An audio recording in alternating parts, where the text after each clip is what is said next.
Hello, aspirants. Welcome to Impact IAS Academy. So, everyone would be starting their prelims preparation very soon because the Diwali is over and the new year is yet to come. And the preliminary examination for UPSC Civil Service examination is scheduled on the month of May 2026. So, for preliminary examination as well as mains examination is taken into consideration, the NCERT books play a very important role in UPSC journey. So, NCERT books for history is highly recommended for covering the basics, not only for history, for geography, for economy, for science and technology, for environment. So for every big subjects, the big four subjects, NCERT plays a vital role in forming the basic foundation. So Impact IAS Academy is again coming with a new playlist for covering those NCERT concepts subject-wise. So the first subject we are taking over is art and culture, because many aspirants, even veteran aspirants who appear for 3-4 attempts of prelims mains, so they neglect art and culture for prelims, and once they clear prelims for the mains GS paper 1, art and culture forms a significant portion. So for that they start their journey after their prelims. So Impact IAS Academy thought that we would start a playlist that is mainly focused on NCERT subjects, and we would also start the playlist with the weak focused subject, that is art and culture. So when we focus on NCERT, there are around 10 chapters in class 11 NCERT of the CBSE. So art and culture, if we see the first chapter, prehistoric paintings, that is what we are going to see today. So then second chapter, later mural traditions. Third chapter, Indian schools of paintings. Fourth chapter, folk painting. Fifth chapter, modern Indian art. Sixth chapter, arts of the Indus Valley. Sixth chapter, arts of the Indus Valley. Seventh chapter, arts of the Mauryan period. Eighth chapter, post-Mauryan trends in Indian art and architecture. Ninth is temple architecture and sculpture, and 10th is some aspects of Indo-Islamic architecture. So within this, the NCERT gets covered. So I have talked to some candidates who have cleared the prestigious civil service examination, and they were saying covering NCERT of class 11 for the subject of art and culture is very much important for covering the basics. We will be expanding content only from the basics during the mains answer writing. So they were saying. So in this video, you will be learning about art and culture of prehistoric painting topic. So moving on to topic.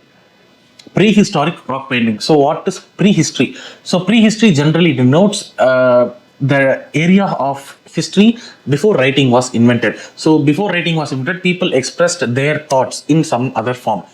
They cannot simply script their thoughts. So they were conveying things to others in the way of art. That forms the prehistoric rock paintings.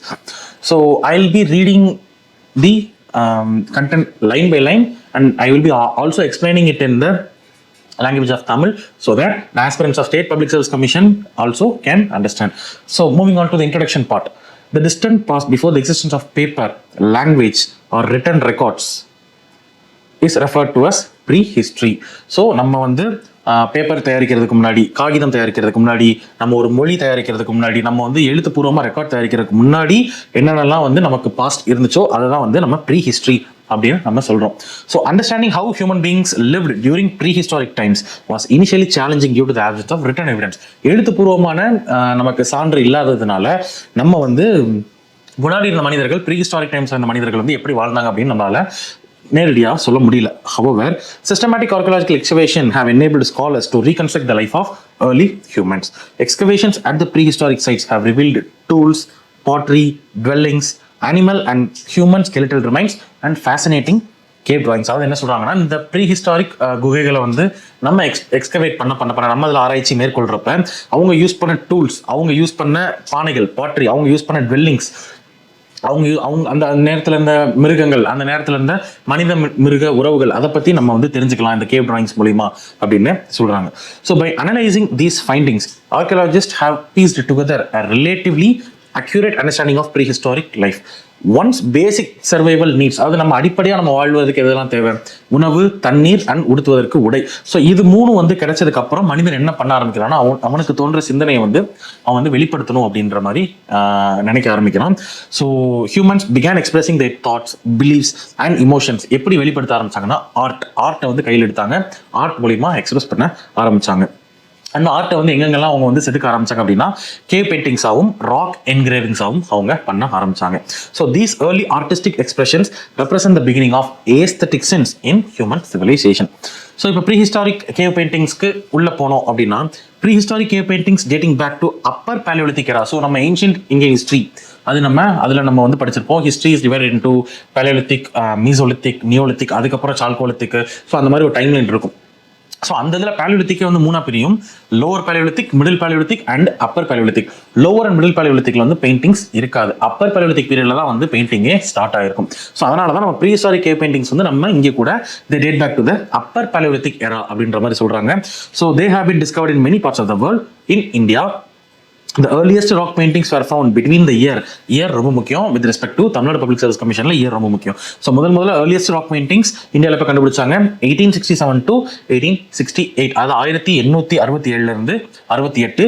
Archaeologist பேர் வந்து Archibald Carlleyle. So நேமும் state public service கமிஷன்ல ரொம்ப ரொம்ப முக்கியம். So nearly 12 years, அதாவது உலக ஃபேமஸாக இருக்கக்கூடிய ஸ்பெயினில் இருக்கக்கூடிய அல்தாமிரா கேவ் பெயிண்டிங்ஸ் அது கண்டுபிடிக்கிறதுக்கு முன்னாடியே 12 வருஷத்துக்கு முன்னாடி நம்ம ஏர்லியஸ்ட் ராக் பெயிண்டிங்ஸ் வந்து 1867-68 நம்ம ஆர்கியாலஜிஸ்ட் ஆர்கிபால்ட் கேரல் கண்டுபிடிச்சிருக்காங்க. ஸோ லேட்டர் ஆர்கியாலஜிஸ்ட் யாருன்னு பார்த்தோம்னா காக்ஸ்பர்ன், ஆண்டர்சன், மித்ரா, கோஷ். ஸோ இவங்க எல்லாமே வந்து மற்ற ப்ரீஹிஸ்டாரிக் சைட்ஸை அன்எர்த் பண்ண ஆரம்பிக்கிறாங்க. அதாவது அவங்க வந்து ஆராய்ச்சி பண்ண ஆரம்பிக்கிறாங்க. எந்தெந்த ஸ்டேட்ஸ் இந்தியான்னு பார்த்தோம்னா மத்திய பிரதேஷ், உத்தரப்பிரதேஷ், ஆந்திர பிரதேஷ், கர்நாடகா, பீகார், உத்தராகண்ட். ஸோ இங்கெல்லாம் இந்த காக்ஸ்பர்ன், ஆண்டர்சன், மித்ரா, கோஷ் இந்த மாதிரி ஆர்கியாலஜிஸ்ட் அவங்களோட ஆராய்ச்சியை மேற்கொள்றாங்க. ஸோ இப்போ ரீசெண்டாக இவங்க பண்ண ஆராய்ச்சிக்கு இப்போ ரீசெண்டாக வந்திருக்க கரண்ட் அஃபேர்ஸ் 2025 வந்த கரண்ட் அஃபேர்ஸ் நம்ம பார்த்தோம்னா rock art panels were also discovered in Lahaul region of Himachal Pradesh featuring animals, human figures, geometric designs.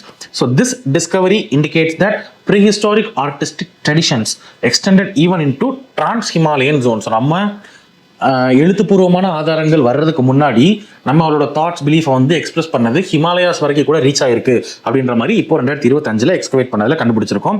Linking Indian rock art with central Asian cultural expressions. It confirms rock paintings were not confined to central India but widespread across diverse ecological regions.